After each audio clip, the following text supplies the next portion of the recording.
জুলাই বিপ্লবের ঘোষণাপত্র প্রকাশ না হলেও বিকেল ৩টায় মার্চ ফর ইউনিটির ঘোষণা দিয়েছে বৈষম্য বিরোধী ছাত্র আন্দোলন।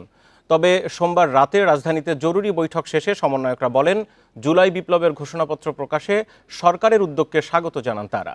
এদিকে মঙ্গলবার সকাল থেকেই রাজধানীর কেন্দ্রীয় শহীদ মিনারে মার্চ ফর ইউনিটি কর্মসূচিতে যোগ দিতে জড়ো হতে থাকেন শিক্ষার্থীরা। পাশাপাশি ভোর থেকে শুরু হয় মঞ্চ তৈরির কাজ। ঢাকা বিশ্ববিদ্যালয় ক্যাম্পাস থেকে ছোট ছোট মিছিলও নিয়ে আসছে বৈষম্য বিরোধী ছাত্র আন্দোলনের বিভিন্ন ইউনিট। বিকেল ৩টায় কেন্দ্রীয় শহীদ মিনারে মার্চ ফর ইউনিটি কর্মসূচি পালন করবে বৈষম্য বিরোধী ছাত্র আন্দোলন। গণজমায়েতে অংশ নিতে সোমবার রাতেই ঢাকার উদ্দেশ্যে রওনা দেন তারা। তাদের আশা, ফ্যাসিবাদ বিরোধী শপথে সারা দেশের মানুষ এক হওয়ার শপথ নেবে। ২৯ ডিসেম্বর সংবাদ সম্মেলন করে ৩১ ডিসেম্বর বৈষম্য বিরোধী ছাত্র আন্দোলন জুলাই বিপ্লবের ঘোষণাপত্র প্রকাশ করবে বলে ঘোষণা করেছিল বৈষম্য বিরোধী ছাত্র আন্দোলন।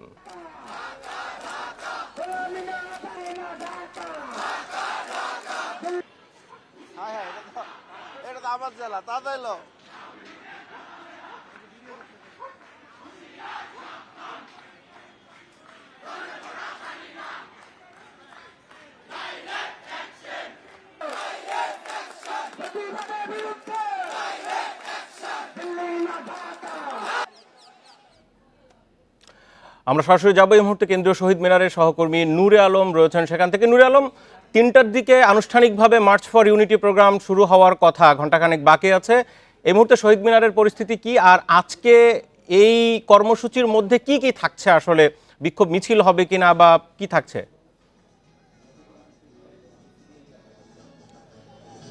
গত ৩ আগস্ট বৈষম্য বিরোধী ছাত্র আন্দোলনের পক্ষ থেকে এই কেন্দ্রীয় শহীদ মিনার থেকে এক দফা দাবি পেশ করা হয় এবং সেখানে শেখ হাসিনা পদত্যাগ দাবি করা হয়। এরপরই আমরা দেখেছি গত ৫ আগস্ট ছাত্র জনতার গণ অভ্যুত্থানের মুখে শেখ হাসিনা সরকারের পতন হয় এবং হাসিনা পালিয়ে যেতে বাধ্য হয়।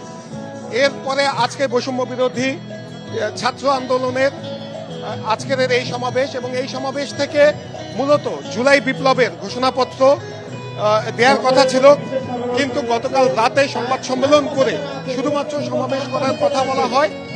সেই সঙ্গে জুলাই বিপ্লবের যে ঘোষণাপত্র সেটির রূপরেখা এখান থেকে বৈষম্য বিরোধী ছাত্র আন্দোলনের পক্ষ থেকে বলা হবে বলে সংবাদ সম্মেলনে জানানো হয়। আমরা কথা বলেছিলাম বৈষম্য বিরোধী ছাত্র আন্দোলনের নেতাদের সাথে। তারা যেটি বলছেন যে ফ্যাসিস্ট বিরোধী সকল রাজনৈতিক দল ঐক্যমতের ভিত্তিতে একটি বিপ্লবের এই ঘোষণাপত্র তৈরি করা হবে। এরপরে অন্তর্বর্তীকালীন সরকারের পক্ষ থেকে এই ঘোষণাপত্রটি জারি করা হবে বলে বৈষম্য বিরোধী ছাত্র আন্দোলনের নেতারা আমাদেরকে জানিয়েছেন। আর আমি যদি একটু শহীদ মিনারের চিত্র দেখাই, যে অসংখ্য শ্রেণী পেশার মানুষ শহীদ মিনারে আসছেন।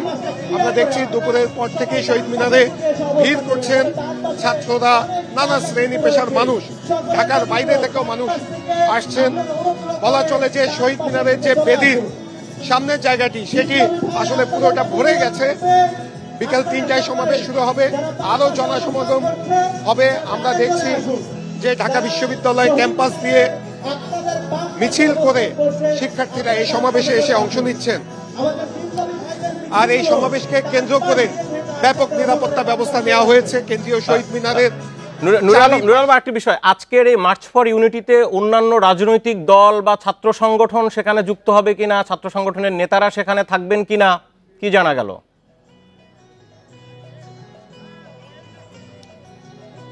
আমি এই বিষয়টি নিয়ে গতকাল বৈষম্য বিরোধী ছাত্র আন্দোলনের নেতাদের সাথে কথা বলেছিলাম।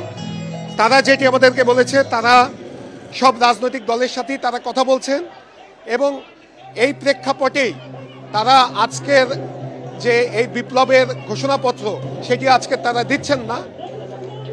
বৈষম্য বিরোধী ছাত্র আন্দোলনের নেতারা বলছেন ফ্যাসিস্ট বিরোধী যে রাজনৈতিক দলগুলো এই গণ অভ্যুত্থানে অংশ নিয়েছে তারা সবাই সম্মিলিতভাবেই এই বিপ্লবের ঘোষণাপত্র প্রস্তুত করবে, তারপর অন্তর্বর্তীকালীন সরকারের পক্ষ থেকে এই ঘোষণাপত্রটি জারি করা হবে। আর এর আগে বৈষম্য বিরোধী ছাত্র আন্দোলনের পক্ষ থেকে একটি ঘোষণাপত্র প্রস্তুত করা হয়েছিল। আমরা কথা বলেছিলাম যে সেখানে আসলে কোন বিষয়গুলোকে প্রাধান্য দেওয়া হয়েছে। বৈষম্য বিরোধী ছাত্র আন্দোলনের পক্ষ থেকে আমাদেরকে জানানো হয়েছে 1947 থেকে শুরু করে 24 পর্যন্ত আমাদের যতগুলো মুক্তি সংগ্রাম হয়েছে, আমাদের মুক্তিযুদ্ধ, সব ঘটনাগুলো সেই ঘোষণাপত্রে সন্নিবেশিত করা হয়েছিল। 47-এ যে এই বাংলার মানুষের একটি স্বাধীনতার আন্দোলন হয়েছিল সেটি সেখানে অন্তর্ভুক্ত করা হয়েছে। এর পরবর্তীতে পাকিস্তানি শাসকদের বৈষম্যমূলক আচরণ, অত্যাচার, নিপীড়নের বিরুদ্ধে যে 71-এর মুক্তিযুদ্ধ হয়েছে, সেখানে 30 লাখ শহীদের রক্তের বিনিময়ে আমরা একটি স্বাধীন দেশ পেয়েছি, সেই বিষয়টি এই ঘোষণাপত্রে রাখা হয়েছে।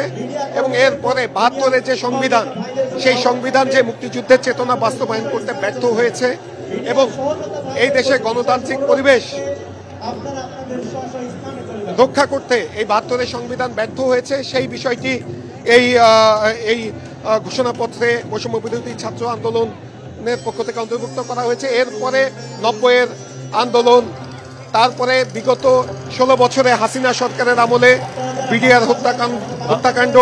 নূরে আলম, আরেকটি বিষয়, গতকালকে যেহেতু মূল প্রোগ্রামটি ছিল যে গণ অভ্যুত্থানের ঘোষণাপত্র সেখান থেকে ঘোষণা করা হবে, কিন্তু যেহেতু পরে সরকার সেটিকে সরকারিভাবে ঘোষণা করবে বলে তারা একাত্মতা জানায় বলেই কি আজকের ওই প্রোগ্রামটিকেই পরিবর্তন করে মার্চ ফর ইউনিটি করা হলো? হ্যাঁ, গতকালকেরই তারা যেটি সংবাদ সম্মেলন করে বলেছেন যে যেহেতু ফ্যাসিস্ট বিরোধী সব রাজনৈতিক দলগুলো ঐক্যমতের ভিত্তিতে এই ঘোষণাপত্রটি অন্তর্বর্তীকালীন সরকার প্রস্তুত করবে, তাই তারা আজকের ঘোষণাপত্র প্রকাশ করবে না, ঘোষণা করবেন না, কিন্তু তারা এখানে ঘোষণাপত্রটি কেমন হবে সেটির একটি রূপরেখা তারা আজকের এখান থেকে দিবেন এবং সেখান থেকেই তাদের এই কর্মসূচিটি ঘোষণা করা হয়। আমরা দেখছি যে এই কর্মসূচিতে আন্দোলনকারী শিক্ষার্থীরা আসছেন এবং যারা এই গণ অভ্যুত্থানে আহত হয়েছেন তারাও এখানে এরই মধ্যে এসে উপস্থিত হয়েছেন। বিকেল 3টায় মূল অনুষ্ঠান শুরু হবে। কিন্তু আরেকটি বিষয়, সেটি হচ্ছে ঢাকা বিশ্ববিদ্যালয় থেকে আসছে, অন্যান্য ঢাকার পাশে যে জাহাঙ্গীরনগর রয়েছে, জগন্নাথ রয়েছে, এই সমস্ত বড় ক্যাম্পাস থেকেও কি শিক্ষার্থীরা আসছেন? কি দেখা যাচ্ছে আসলে? শুধুমাত্র বিশ্ববিদ্যালয় ক্যাম্পাস নয়, সারা দেশ থেকে এখানে মানুষ আসছেন।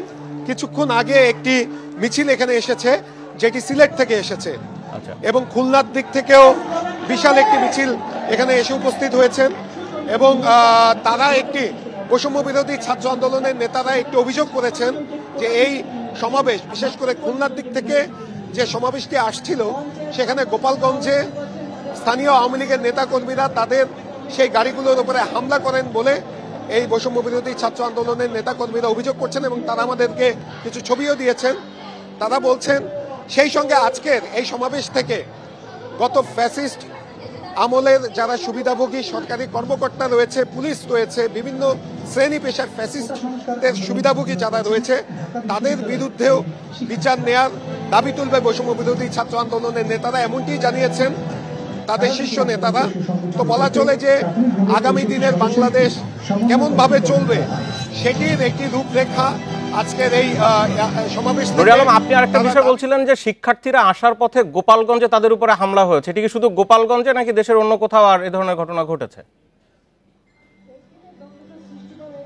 এখন পর্যন্ত আমরা শুধুমাত্র অভিযোগ পেয়েছি গোপালগঞ্জে, যেটি বৈষম্য বিরোধী ছাত্র আন্দোলনের শীর্ষ নেতারা আমাদেরকে জানিয়েছেন এবং তাদের যে গ্রুপ রয়েছে সেখানেও তারা দিয়েছেন যে খুলনা থেকে এই সমাবেশে অংশ নিতে যে বাসগুলো আসছিল সেটি গোপালগঞ্জে যখন পৌঁছায় সকালে তাদের সেই গাড়ির উপরে হামলা চালায় স্থানীয় আওয়ামী লীগের নেতাকর্মীরা, তারা এই অভিযোগটি জানিয়েছেন। আর এই বিষয়টিও তারা আজকের এখানে আনুষ্ঠানিকভাবে তুলে ধরবেন। তো বলা চলে যে এখন পর্যন্ত সাধারণ মানুষ আসছেন, রাজধানীর বিভিন্ন শিক্ষা প্রতিষ্ঠানের শিক্ষার্থীরা এখানে আসছেন, ঢাকার বাইরে থেকে আসছেন এবং এই সমাবেশ এই বৈষম্য বিরোধী ছাত্র আন্দোলনের পক্ষ থেকে বলা হচ্ছে যে 3 আগস্টে এখান থেকে যে এক দফা দাবি উত্থাপন করা হয়েছিল, তারপরে আজকে তারা এই ধরনের বড় সমাবেশ কেন্দ্রীয় শহীদ মিনারে করছেন এবং এখান থেকেই আবার যে জুলাই নুরে আলম পিন্টু, আপনাকে অনেক ধন্যবাদ। 3টে আনুষ্ঠানিকভাবে শুরু হবে এবং সেখান থেকে পরবর্তী ঘোষণাপত্রের কি ধরনের বিষয় থাকতে পারে সেই রূপরেখা আসবে। আপনার সাথে আমরা আবারও যোগাযোগ করব, নিশ্চয়ই সেই সময় বিস্তারিত তুলে ধরব। 16 বছরে স্বৈরাচার হয়ে ওঠা আওয়ামী লীগের পতন হয় 2024 সালে। বিরোধী দলগুলোর প্রতিরোধ ব্যর্থ হলেও ভিত নাড়িয়ে দেয় ছাত্র জনতা।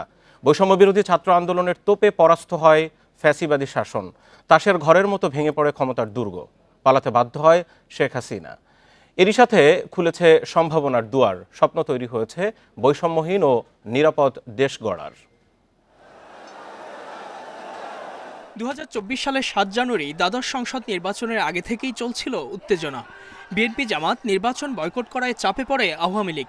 প্রতিক্রিয়া দেখায় যুক্তরাষ্ট্রসহ পশ্চিমা দেশগুলোও। ডামি প্রার্থী দিয়ে 2014 ও 18 সালের নির্বাচনী বৈতরণী পার হলেও 2024 সালে শেষ রক্ষা হলো না আওয়ামী লীগের। ভোটের আগে বিএনপি জামাত রাজপথে সোচ্চার থাকলেও নির্বাচনের পর তারা অনেকটাই ঝিমিয়ে পড়ে। প্রথম 6 মাস অনেকটাই শান্তিতে ছিল আওয়ামী লীগ সরকার। 23 জুন দলের 75তম প্রতিষ্ঠাবার্ষিকীও বর্ণাঢ্যভাবে পালন করে দলটি। 4 মেয়াদের শাসনামলে রাজপথের দুর্দণ্ড প্রতাপে শাসন করা আওয়ামী লীগ ধাক্কা খায় জুলাইয়ের শুরুতে।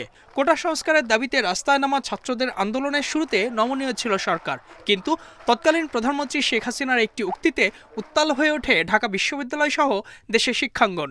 মুক্তিযোদ্ধাদের নাতিপুতিরাও পাবে না, তাহলে কি রাজাকারের নাতিপুতিরা পাবে? এবার আগুনে ঘি ঢালেন আওয়ামী লীগ সাধারণ সম্পাদক ওবায়দুল কাদের, শিক্ষার্থীদের উপর ছাত্রলীগকে হামলার নির্দেশ দিয়ে। তার জবাব দেওয়ার জন্য ছাত্রলীগ সহ এর পরের ইতিহাস রক্তস্নাত বাংলাদেশের, যার সূত্রপাত রংপুরে আবু সাইদ শহীদ হওয়ার মধ্য দিয়ে। আইনশৃঙ্খলা বাহিনী ও ক্ষমতাসীনদের নির্বিচার গণহত্যায় ফুঁসে ওঠে জনগণ। পরিস্থিতি নিয়ন্ত্রণে সরকার শিক্ষার্থীদের সব দাবি মেনে নিলেও বড় দেরি হয়ে যায়। ততদিনে এক দফা দাবি শেখ হাসিনার পদত্যাগে উত্তাল হয়ে ওঠে দেশ। কেন্দ্রীয় শহীদ মিনার থেকে এক দফা দাবি পেশ করলে চূড়ান্ত হয়ে যায় পতনের ঘণ্টা। শেষ পর্যন্ত 5 আগস্ট গণবিক্ষোভের মুখে দেশ ছেড়ে ভারতে পালিয়ে যান শেখ হাসিনা। এর 3 দিন পর 8 আগস্ট শপথ নেয় নতুন সরকার। ছাত্রদের অনুরোধে অন্তর্বর্তী সরকারের প্রধান হিসেবে দায়িত্ব নেন ডক্টর মোহাম্মদ ইউনূস। কিন্তু দায়িত্ব নেওয়ার পর একের পর এক বাধার মুখে পড়তে হয় নতুন সরকারকে। জুডিশিয়াল কু, আনসারদের আন্দোলন, সড়ক বন্ধ করে নানা দাবিতে রাজপথে নামে পেশাজীবীরা। শত প্রতিকূলতার মাঝেও নতুন স্বপ্ন বুনে দিয়েছে অন্তর্বর্তী সরকার। বৈষম্যহীন, গণতান্ত্রিক, দুর্নীতিমুক্ত ও সম্প্রীতির বাংলাদেশ গড়ে তোলার লক্ষ্য ঠিক করেছে ছাত্র জনতা। Ijazur Rahman, independent news, Dhaka. 2024-এর কূটনীতির বড় আলোচনা ঢাকা দিল্লির সম্পর্ক। 5 আগস্ট সরকার পতনের পর শেখ হাসিনাকে আশ্রয়ের জেরে পাল্টে যায় সমীকরণ। এরপর আগরতলা মিশনে হামলা, গণমাধ্যমে অপপ্রচারেও বাড়ে টানাপোড়েন। এ অবস্থায় কূটনীতিকরা বলছেন ভারতের সঙ্গে সম্পর্কে সর্বোচ্চ গুরুত্ব দিতে হবে দেশের স্বার্থে। আর দিল্লি যদি উদ্ভূত পরিস্থিতির গুরুত্ব না বোঝে তবে এর সুযোগ নিতে পারে তৃতীয় পক্ষ। ভারসাম্যের কূটনীতিতে 2024 সালের শুরুতেই হোঁচট খায় আওয়ামী লীগ সরকার। সামনে আসে তিস্তা প্রকল্প কে পাবে, ভারত না চীন, এই প্রশ্ন।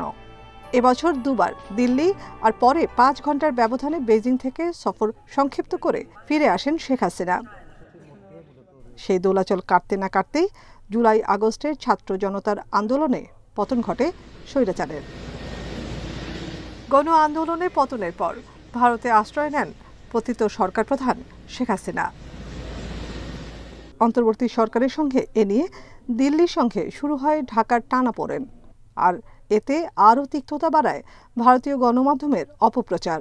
আমাদের জাতীয় স্বার্থের জন্য ইম্পারেটিভ যে আমরা ইন্ডিয়াকে বারবার এটা রিট্রিট করি যে Bangladesh wants friend relationship with you, but please do not interfere in our affairs.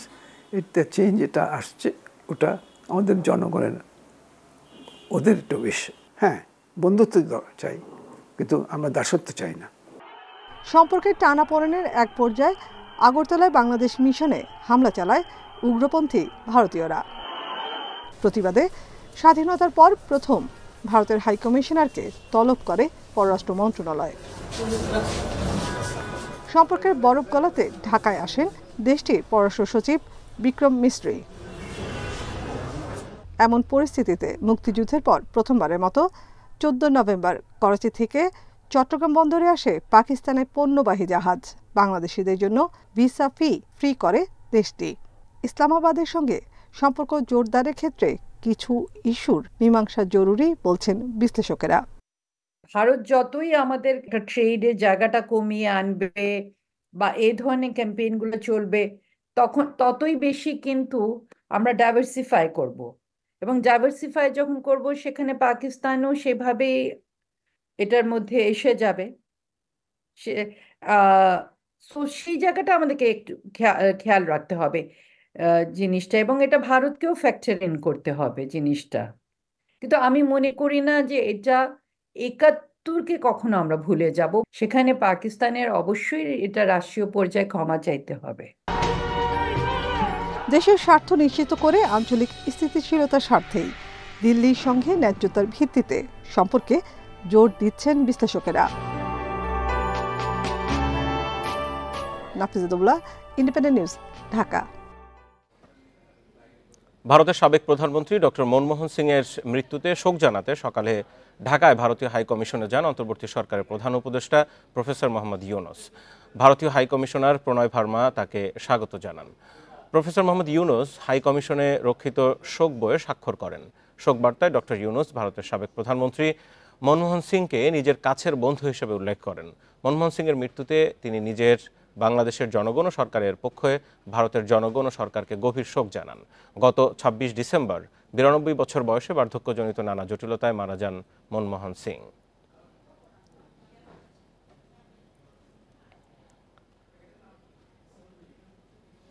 Myanmar সীমান্ত পুরোপুরি সুরক্ষিত বাংলাদেশের নিয়ন্ত্রণে। সীমান্তে শান্তি রক্ষা ও সেন্ট মার্টিনে নিরাপদ যাতায়াত নিশ্চিতে মিয়ানমার সরকার ও আরাকান আর্মি দুই পক্ষের সাথে যোগাযোগ চলছে বলে জানিয়েছেন স্বরাষ্ট্র উপদেষ্টা অবসরপ্রাপ্ত লেফটেন্যান্ট জেনারেল জাহাঙ্গীর আলম চৌধুরী। বেলা ১১টায় চট্টগ্রামের সাতকানিয়ায় বিজিবির ১০২তম ব্যাচ রিক্রুট মৌলিক প্রশিক্ষণের সমাপনী কুচকাওয়াজ শেষে সাংবাদিকদের এই প্রশ্নের জবাবে কথা বলেন স্বরাষ্ট্র উপদেষ্টা। বলেন, ভারত হুঙ্কার দিলে বাংলাদেশও পাল্টা হুঙ্কার দিতে প্রস্তুত।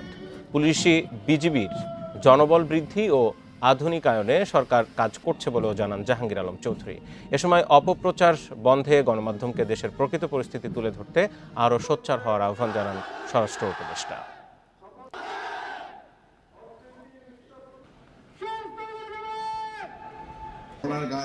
বাংলাদেশ ও আর্থিক সাহায্য প্রদান করার সম্পূর্ণ আমাদের নিয়ন্ত্রণ। কিন্তু আপনারা জানেন যে আরাকান আর্মি এবং মিয়ানমার আর্মির সাথে যে যুদ্ধ, আরাকান আর্মি আমাদের যে অপোজিটের যে জায়গাগুলো, ওই জায়গায় তারা দখল করে। এখন আমাদের একটু হচ্ছে সমস্যা যে আমাদের জনের সাথে কিছু যোগাযোগ নেই, বাংলাদেশের কোনো শঙ্কার কোনো কারণ নেই।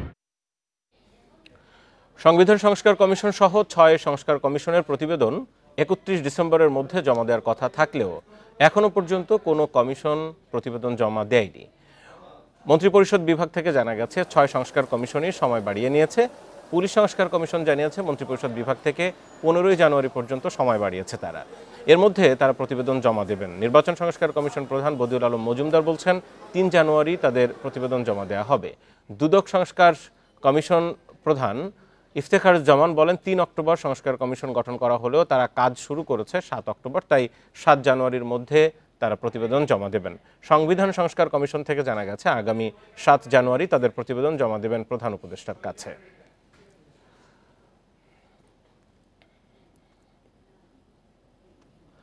31st নাইটে আতশবাজি বা পটকা না ফোটানোর আহ্বান জানিয়েছেন বন ও পরিবেশ মন্ত্রণালয়ের উপদেষ্টা সৈয়দা রিজওয়ানা হাসান। আতশবাজি ফোটানো বন্ধে সন্ধ্যা থেকে পরিবেশ মন্ত্রণালয় মোবাইল কোর্ট পরিচালনা করবে বলেও জানান তিনি।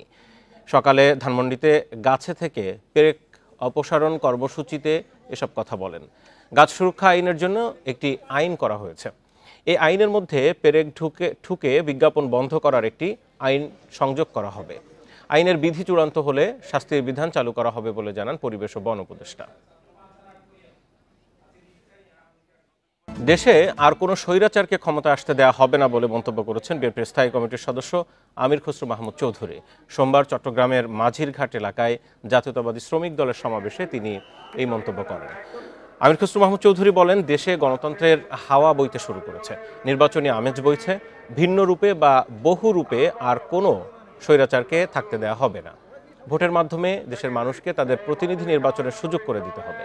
নির্বাচন দীর্ঘায়িত করার ষড়যন্ত্র জনগণ মেনে নেবে না বলেও মন্তব্য করেন আমির খসরু মাহমুদ চৌধুরী। বলে দিচ্ছি, বড় বড় স্বৈরাচারকে বাংলাদেশের মানুষ বিতাড়িত করেছে। ওই প্রক্রিয়ায়, সেই প্রক্রিয়ায় ভিন্ন রূপে, বিভিন্ন রূপে, বহুরূপীর ভাব দিয়ে আর স্বৈরাচারকে আমরা এখানে থাকতে দেব না। ৭২-এর সংবিধান বাতিল নয়, আলোচনা করে সংশোধন করা যায় বলে মন্তব্য করেছেন গণ অধিকার পরিষদের সভাপতি নুরুল হক নূর।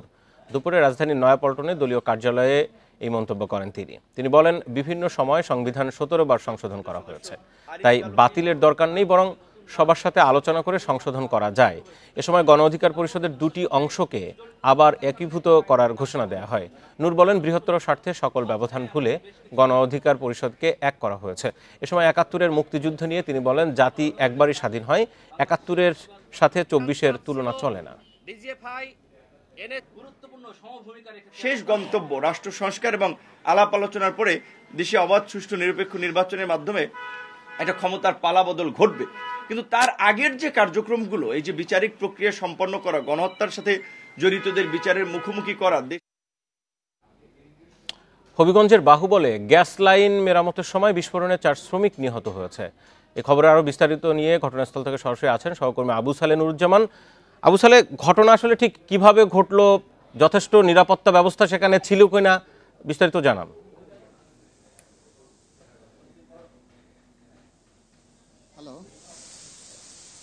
হবিগঞ্জের বাহুবলের দিগম্বরে অবস্থিত আপনার আকিজ গ্রুপের ফুড বেভারেজের একটি কোম্পানিতে সকাল ৯ ঘটিকার সময় সংঘটিত হয়েছে গ্যাস বিস্ফোরণের দুর্ঘটনা। এই দুর্ঘটনায় ৪ জন মারা গেছেন, 2 জন ঘটনাস্থলে এবং 2 জন চিকিৎসাধীন অবস্থায় তারা মারা গেছেন। আকিজ গ্রুপের যে আমি যেখানে দাঁড়িয়ে আছি, এখানে আকিজ গ্রুপের বেভারেজ কোম্পানি, এখানে বিভিন্ন খাদ্য সামগ্রী তৈরি হয়। এইখানে সকালে শ্রমিক এবং ইঞ্জিনিয়াররা তারা গ্যাসের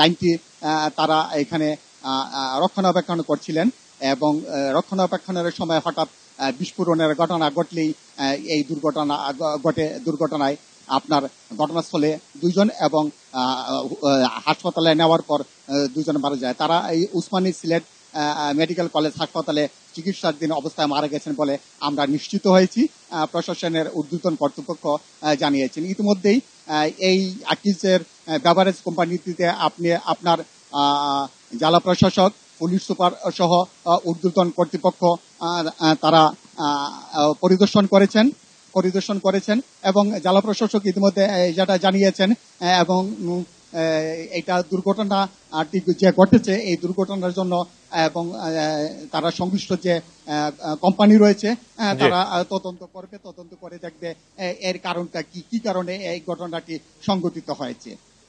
আবু সালে, আপনাকে ধন্যবাদ। হবিগঞ্জে 4 শ্রমিক নিহতের বিস্তারিত জানাচ্ছিলেন আবু সালে। গ্যাস বিস্ফোরণে কিভাবে এই দুর্ঘটনা ঘটল। রাজশাহীতে এক নারী চিকিৎসক ও তার বাবাকে বাসা থেকে অপহরণ করার অভিযোগ উঠেছে। ওই চিকিৎসকের মাকেও কুপিয়ে আহত করা হয়। পরে সিরাজগঞ্জের সলঙ্গা এলাকায় বাবাকে ফেলে গেলেও খোঁজ নেই ওই নারী চিকিৎসকের। এই ঘটনায় মামলা করেছে পরিবার। এরপরই নারী চিকিৎসককে উদ্ধারে অভিযান শুরু করেছে পুলিশ। সোমবার ভোরে রাজশাহী নগরীর চন্দ্রিমা এলাকার ১১৮ নম্বর বাসা থেকে অপহৃত হন নারী চিকিৎসক। তার মাকে ধারালো অস্ত্র দিয়ে কুপিয়ে এবং হাত পা বেঁধে বাবাকেও অপহরণ করে ৬ জনের একটি দল। অপহৃত চিকিৎসকের মা জানান, ফজরের নামাজ পড়তে মসজিদে যাওয়ার সময় অপহরণকারীরা তার স্বামীকে জিম্মি করে বাসায় ঢুকে পড়ে। পরে স্বামী ও মেয়েকে মাইক্রোবাসে করে নিয়ে যায়। জখম করে আমার মেয়েকে নিয়ে চলে গেছে। ওর বাবা আমার মেয়েকে নিয়ে চলে গেছে। পরে ওর বাবাকে নাকি ইঞ্জেকশন দিয়েছে, জ্ঞান শূন্য হয়ে গেছে। পরে রাস্তায় ফেলে দিয়ে মেয়েকে নিয়ে চলে। মেয়ে কি অবস্থা আমি বলতে পারছি না। পরিবারের অভিযোগ, অপহরণের পেছনে রয়েছেন তানজিম খান ওরফে রোশন আলম, কখনো আওয়ামী লীগ নেতা, কখনো ফজলের নূর তাপসের ঘনিষ্ঠ বলে পরিচয় দিতেন তিনি। নারী চিকিৎসককে স্ত্রী বলেও দাবি করতেন তানজিম। যথাযথ মুসলেখা দিল, চলে গেল। আমি গেলাম হল, আমার মেয়েরা তখন ছিল না, আমাদের কাছে। আমি হজ থেকে আসার পরে কোনো সমস্যা নাই। এই 5 তারিখের ঘটনার পর থেকে আবার শেষ। অক্ষত অবস্থায় নারী চিকিৎসককে উদ্ধারের দাবি স্বজনদের। পুলিশ বলছে অপহরণে জড়িতদের গ্রেপ্তারে অভিযান চলছে। রকম ফ্রড, তিনি আওয়ামী লীগে 5 আগস্টের আগে তিনি আওয়ামী লীগের নেতা ছিল, 5 আগস্টের পর এখন বিএনপি জামাতের নেতা এরকম দাবি করে। তা আমরা সর্বোচ্চ শাস্তি চাই। মেয়েকে উদ্ধারের কার্যক্রম চালাচ্ছে আর কি থানা পুলিশ। এই যে লোক অপহরণ করেছে এবং তার সঙ্গে যারা ছিল, বিশেষ করে যে মেয়ে তার সাথে পূর্ব পরিচিত ছিল বলে জানা যাচ্ছে। অপহরণের ঘটনায় চন্দ্রিমা থানায় 2 জনের নাম উল্লেখ সহ অজ্ঞাত 4 জনের বিরুদ্ধে মামলা করেছে নারী চিকিৎসকের বাবা। Independent news. ঢাকা আন্তর্জাতিক বাণিজ্য মেলা সত্যিকার অর্থে আন্তর্জাতিক মানের হয়ে ওঠেনি বলে মন্তব্য করেছেন বাণিজ্য উপদেষ্টা শেখ বশির উদ্দিন। মঙ্গলবার পূর্বাচলে মেলা প্রাঙ্গণে আয়োজিত সংবাদ সম্মেলনে এই কথা বলেন তিনি আরও বলেন, আন্তর্জাতিক মানের মেলার রূপান্তরে আরও সময় প্রয়োজন। মেলায় কিভাবে বিদেশিদের আকৃষ্ট করা যায় তা নিয়ে কাজ করবে সরকার। তিনি জানান, 29তম বাণিজ্য মেলায় প্রথমবার মতো অনলাইনে টিকিট কাটতে পারবেন ক্রেতা দর্শনার্থীরা, পাশাপাশি লাইনে দাঁড়িয়েও টিকিট কেনার সুযোগ থাকবে। মেলায় প্রবেশ মূল্য 50 টাকা ও ছোটদের 25 টাকা। এবারের মেলায় 36 চত্বর ও জুলাই চত্বর নামে আলাদা 2টি কর্নার করা হয়েছে। মাসব্যাপী এই মেলা চলবে প্রতি সকাল 10টা থেকে রাত 9টা পর্যন্ত। ছুটির দিনে রাত 10টা পর্যন্ত মেলা চলবে।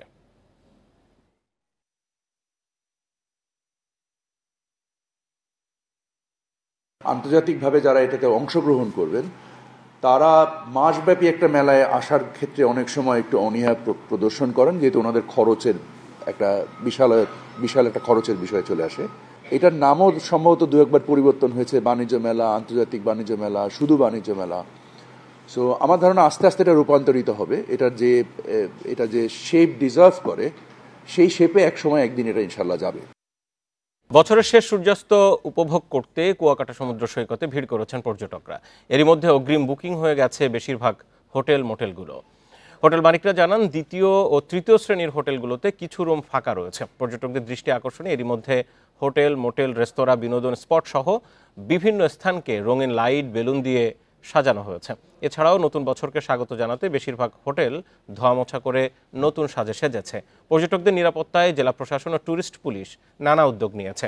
প্রতি বছর নতুন বছরকে স্বাগত জানাতে কুয়াকাটা সমুদ্র সৈকতে কয়েক হাজার পর্যটকের আগমন ঘটে। পর্যটন সেবা নিশ্চিতের লক্ষ্যে তাদের প্রস্তুতি সম্পন্ন আছে এবং সারা পাওয়া যাচ্ছে। অনেকগুলো ভালো ভালো হোটেলগুলিতে মোটামুটি মানে হয়ে গেছে, বুকিং হয়ে গেছে। টুরিস্টের যে স্পটগুলো এখানে আছে, যে সমস্ত জায়গায় সাধারণত পর্যটকরা যায়, লেম্বুর বন, গঙ্গামতির চর, চর বিজয় এবং এই টুরিস্ট কুয়াকাটা যে বিচে যে সমস্ত পর্যটকরা আসেন তাদের নিরাপত্তার জন্য সর্বোচ্চ পুলিশি ব্যবস্থা গ্রহণ করা হয়েছে। নতুন বছর বরণ উপলক্ষে পাহাড়ে ভিড় করছেন পর্যটকেরা। এরই মধ্যে খাগড়াছড়ির বেশিরভাগ হোটেল, কটেজ বুকিং হয়ে গেছে। ভিড় বেড়েছে রাঙামাটির সাজেক ভ্যালিতেও। অতিথি বাড়ায় বেশ খুশি পর্যটন ব্যবসায়ীরা।